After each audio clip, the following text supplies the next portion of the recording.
من الشیطان الرجیم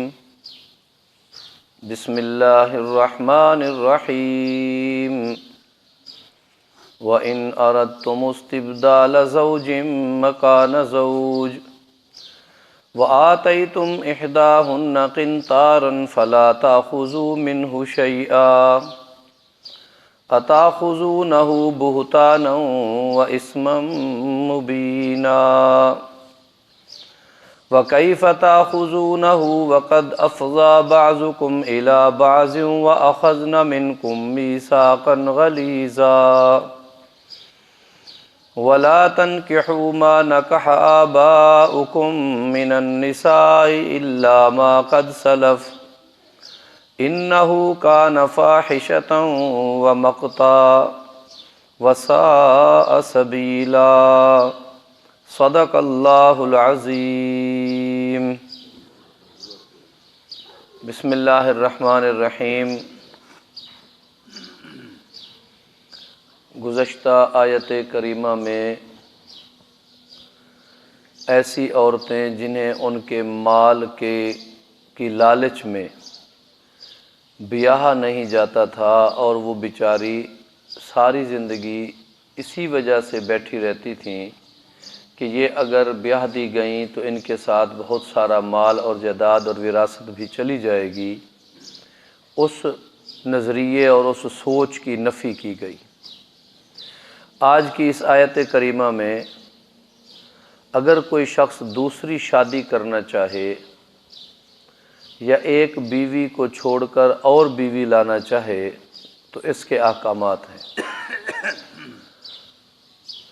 نکاح کی قبولیت ایجاب و قبول سے ہوتی ہے، جبکہ خدا نخواستہ اگر مرد چھوڑ دینا چاہے بیوی کو تو اس عمل کو طلاق کہتے ہیں، وہ مرد کے اختیار میں ہے۔ اگر عورت خدا نخواستہ نہیں آباد رہنا چاہتی اور وہ اس خاوند سے جی چھڑانا چاہتی ہے تو اسے خلو کہتے ہیں۔ عورت قاضی وقت کے پاس جائے یا پنچایت کے بڑوں کے پاس جائے، برادری کے کچھ لوگ بیٹھ جائیں اور عورت کہتی ہے کہ میں اس سے نباہ نہیں کرتی، مجھے یہ چھوڑ دے، تو خلا کی صورت میں وہ جتنے مفادات بصورت حق المہر یا کسی وجہ سے وہ اپنے خاوند سے لے چکی ہے وہ ان سب کو ترک کر دے گی، چھوڑ دے گی، اور خاوند اس کے بدلے میں اسے طلاق دے کر آزاد کر دے تاکہ وہ ساری زندگی لڑائی جھگڑے کی بجائے، گھٹن کے ماحول کی بجائے اپنی زندگی کا فیصلہ نیا کر سکے۔ اگر مرد چھوڑ دینا چاہے، عورت نہیں چاہتی لیکن مرد اسے نہیں رکھنا چاہتا اپنے پاس، تب اسے کہتا ہے کہ تو مجھے میرا حق المہر واپس دے، میں اسے چھوڑوں گا تجھے تب، تو یہ اس کی طرف سے زیادتی اور ظلم ہے، اسے چھوڑنے کی، حق المہر واپس لینے کی کوئی اجازت نہیں ہے۔ وَإِنْ أَرَدْتُمْ اگر تم ارادہ کر لو استبدال زوج مکان زوج، ایک بیوی کے بدلے دوسری بیوی بدلنے کا، اگر تم چاہو کہ اس کو چھوڑ دیں اور شادی کر لیں، اس سے نہیں نباہ ہو رہا، وَآتَيْتُمْ إِحْدَاهُنَّ قِنْطَارًا اور تم ان میں سے کسی ایک بیوی کو خزانہ بھی دے چکے ہو۔ حق المہر میں درہم و دینار نہیں بلکہ یہاں لفظ ہے خزانے کا، یعنی تم نے شادی کے وقت اتنا دے دیا جس کو قنطار کہا جا سکتا ہے، کوئی زمین، کوئی پلاٹ، کوئی سونا، کوئی نقدی، کوئی اور چیزیں۔ فَلَا تَأْخُذُوا مِنْهُ شَيْئًا تم اس میں سے کچھ بھی واپس لینے کا حق نہیں رکھتے۔ اگر تم چاہتے ہو کہ ہم اور نکاح کر لیں اور اس بیوی کو چھوڑ دیں، چونکہ چھوڑنا تم چاہتے ہو، وہ مطالبہ نہیں کر رہی علیحدگی کا، تو حق المہر تمہیں دینا پڑے گا۔ بعض اوقات بلیک میل کرتے ہیں مرد، ظلم کی صورت اپنا لیتے ہیں، نہ تو بیوی کی طرف راغب ہوتے ہیں نہ اسے چھوڑتے ہیں، ان سے پوچھا جائے تو وہ یہی کہتے ہیں کہ یہ میرا حق مہر واپس کرے، میں اس کو چھوڑ دوں گا۔ تب بھئی وہ تو نہیں چاہتی کہ تو علیحدہ کر اس کو، وہ تو تیرے گھر میں جیسا کیسا گزارا کرنا چاہتی ہے، زندگی گزارنا چاہتی ہے۔ اب تو اگر خواہش مند ہے، اسے اپنے پاس نہیں رکھنا چاہتا، تو حق المہر کی کوئی چیز واپس نہیں لے سکتا، یہ شرعاً گناہ ہے۔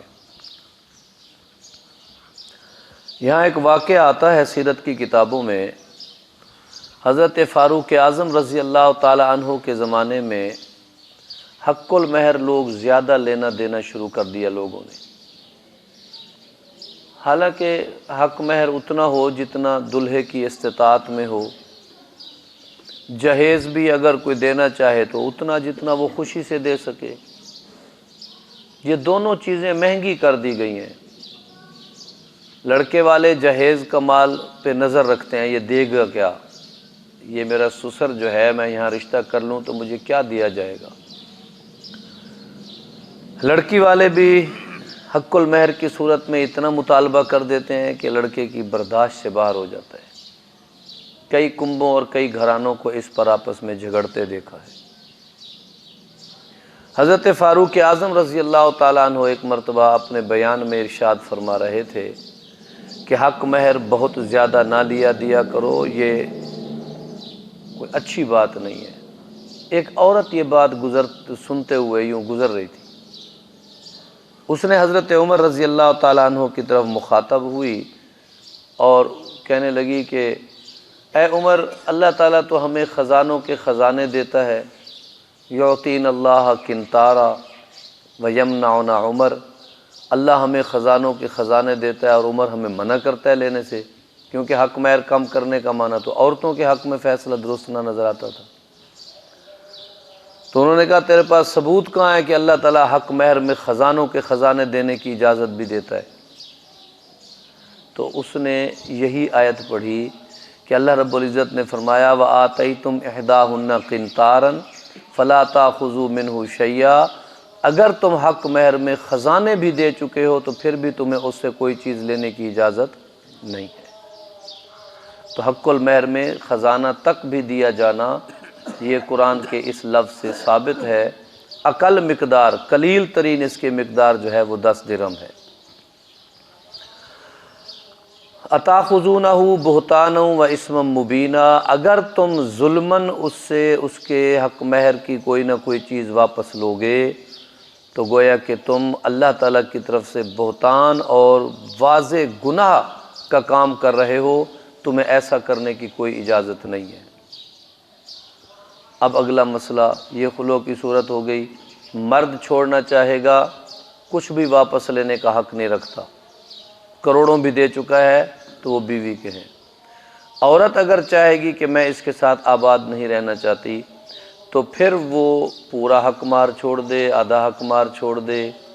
بلکہ فقہ میں تو ایک شک طلاق بالمال کی بھی ہے کہ تو مجھے طلاق دے، میں تیرا دیا ہوا حق مہر بھی واپس کرتی ہوں اور اوپر کچھ اور بھی دیتی ہوں، میں تیرے ساتھ رہ نہیں سکتی، مجھے چھوڑ دے۔ فَكَيْفَ تَأْخُذُونَهُ، اب دلیل پیش ہو رہی ہے کہ حق مہر تم لے کیسے سکتے ہو، یہ تو تمہیں لینے کا حق ہی نہیں ہے، یہ تو تمہارے اوپر واجب ہو گیا۔ کیسے واجب ہو گیا حق مہر؟ وَقَدْ أَفْضَى بَعْضُكُمْ إِلَى بَعْضٍ، جب عورت نے اپنے آپ کو مرد کے حوالے کر دیا، اس کو فقہ کی زبان میں کہتے ہیں خلوت صحیحہ۔ جب یہ خلوت صحیحہ ہو گئی تو اب تو تمہیں اس میں سے کچھ بھی واپس لینے کا کوئی حق نہیں ہے۔ جیسے ہی عورت نے اپنے آپ کو مرد کے سپرد کر دیا، اب اس پر حق مہر واجب ہو گیا۔ تو جب یہ حق مہر واجب ہو چکا ہے تو اب اس کو واپس لینے کا تمہیں کوئی حق حاصل نہیں ہے۔ لہٰذا حق مہر کے واجب ہونے کے لیے خلوت صحیحہ شرط ہے، اور وہ جب ہو گئی تو پھر حق مہر تم واپس نہیں لے سکتے۔ ہاں البتہ نکاح ہوا، رخصتی سے پہلے خدا نخواستہ طلاق کی نوبت آ گئی تو اب آپ آدھا حق مہر دو گے، اب پورا نہیں دینا۔ قبل از رخصتی اگر طلاق کی نوبت آ گئی تو آدھا حق مہر، اگر اس نے اپنے آپ کو مرد کے حوالے کر دیا تو پورا حق مہر واجب ہے۔ اگر ظلماً وہ حق مہر نہیں دے رہا، ہیلا کر رہا ہے، چکر چلا رہا ہے، تو یہ زیادتی ہے، اس کا اسے قیامت کے دن خمیازہ بھگتنا پڑے گا۔ وَأَخَذْنَا مِنْكُمْ مِيثَاقًا غَلِيظًا، اور تم نے لیا تھا ان مردوں سے، عورتوں نے مردوں سے، یعنی بیویوں نے اپنے خاوندوں سے اور خاوندوں نے اپنی بیویوں سے، اور تم نے آپس میں ایک دوسرے سے پکا عہد نبھا لیا تھا کہ اب ہم زندگی بھر ساتھ رہیں گے، ہیں جی۔ ایجاب و قبول اس کو کہتے ہیں، میثاقاً غلیظا، ایجاب و قبول بھرے مجموع میں اس نے کہہ دیا مجھے فلاں ولد فلاں اتنے حق مہر کے عوض قبول ہے، اس نے کہا مجھے بھی قبول ہے۔ جب تم نے ایک دوسرے کو ایجاب و قبول کے ذریعے اپنے آپ کو ایک دوسرے کے حوالے کر دیا، ایجاب و قبول کا معنی یوں تو ہے نہیں کہ مجھے یہ 2 ہفتوں کے لیے قبول ہے، 1 ماہ کے لیے قبول ہے، سال کے لیے قبول ہے۔ یہ قبولیت جو ہوتی ہے، سبحان اللہ، ان لفظوں میں اللہ نے وہ چاشنی رکھی ہے کہ یہ قبولیت پھر جنت تک قبولیت رہتی ہے، یہاں بھی قبول ہے اور یہ بیوی اس کی جنت تک اس کی بیوی ہے۔ تو جب تم نے یہ میثاق غلیظ کر لیا، پکا وعدہ کر لیا نبھانے کا، خلوت صحیحہ ہو گئی، اب حق مہر سے کچھ لینا یہ نا انصافی ہے، ظلم ہے، اس کی تمہیں کوئی اجازت نہیں ہے۔ اب نیا مسئلہ ایک شروع ہو رہا ہے، اس کی ابتدا آج کر دیتے ہیں، ایک آیت کریمہ جو میں نے تلاوت کی۔ کل بھی میں نے اس کے متعلق عرض کیا تھا، بعض لوگ اپنی سوتیلی ماؤں کو بطور ورثہ تقسیم کر لیتے تھے، اور کچھ عرب کے بدوؤں میں، انتہائی گئے گزرے لوگوں میں اپنی سوتیلی ماں سے نکاح کرنے کے ثبوت بھی موجود ہیں۔ باپ ایک عورت کو نکاح کر کے لے آیا، اللہ کا کرنا وہ فوت ہو گیا، اب جب وہ مرا تو اس نے جہاں گھوڑے، اونٹ، بیل، بکریاں، سونا چاندی، زمین، باغات پیچھے چھوڑے، ساتھ ہی اپنی 1 بیویاں بھی چھوڑیں۔ جو حقیقی ماں ہوتی تھی اسے تو تقسیم نہیں کیا جاتا تھا، اور اگر کوئی سوتیلی ماں ہوتی اور اس سے کوئی اولاد بھی نہیں ہوئی